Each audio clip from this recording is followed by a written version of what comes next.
আরে জামাই বাবাজি, শীতের ছুটিতে বেড়াতে আসছো, আমি অনেক খুশি হইছি। আম্মা শীত একদম সহ্য করতে পারি না, তাই আপনার মেয়েরে নিয়ে চলে আসছি। খুব ভালো কাজ করছো, কিন্তু জামাই এখানে তো শীত আরো বেশি পড়ে। আরে আম্মা আপনি টেনশন করবেন না, যার সুন্দর শালি আছে তার কোনোদিন শীত লাগে না।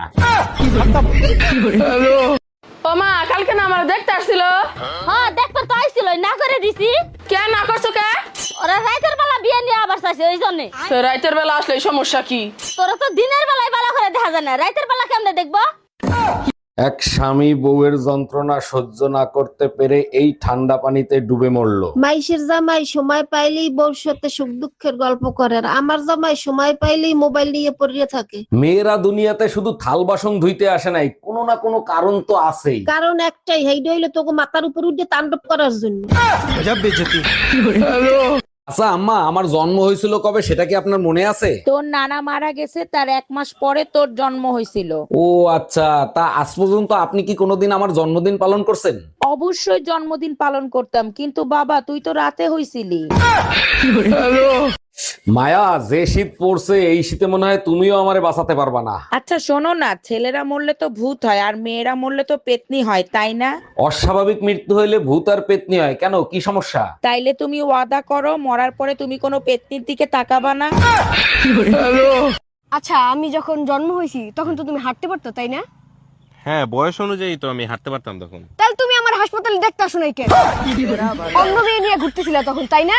আরে জানতাম আমি তোমার ভালোবাসার মধ্যে ভেজাল আছে। আমি তো ছোট ছিলাম। কিসের ছোট ছিলা তুমি? আমার দেখতে আসবা।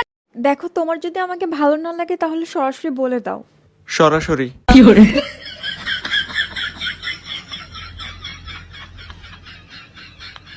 আচ্ছা, তুমি তো ইংরেজিতে অনেক ভালো। দেখি আই ডোন্ট নো এর মানে বলো তো। আমি জানি না। এই তুমি ইংরেজিতে ভালো, আই ডোন্ট নো এর মানে জানো না? হায় রে, কালকে তো আমার বার্থডে, আমাকে কি গিফট দিবা? তুমি আমাকে যা দিয়েছিলে। কিছুই না। ওটাই।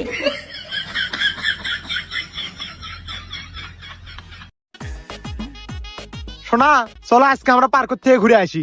দেখ, এর সাথে আমার আগের বয়ফ্রেন্ডই ভালো ছিল, খালি রুমত লিয়ে যাচ্ছিল। क्या बोलूं मैं इस पे?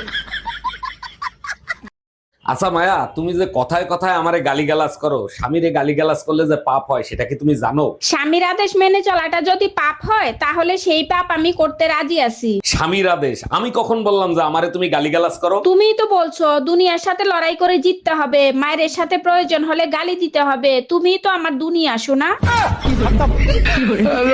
আরে কই তুমি? দেখো, শীতে আমার সারা শরীরের চামড়া উঠে যাচ্ছে। আরে কেন শুধু শুধু ঠান্ডার দোষ দিচ্ছ? তোমার তো গরমের সময়ও চামড়া উঠে যায়। আরে সেটাই তো বলছি, বেশি শীত পড়লেও চামড়া উঠে যায়, বেশি গরম পড়লেও চামড়া উঠে যায়। এখন কি করব? তোমার কিছু করতে হবে না, ওটা ন্যাচারাল, 6 মাস পর পর খোলস পাল্টায়।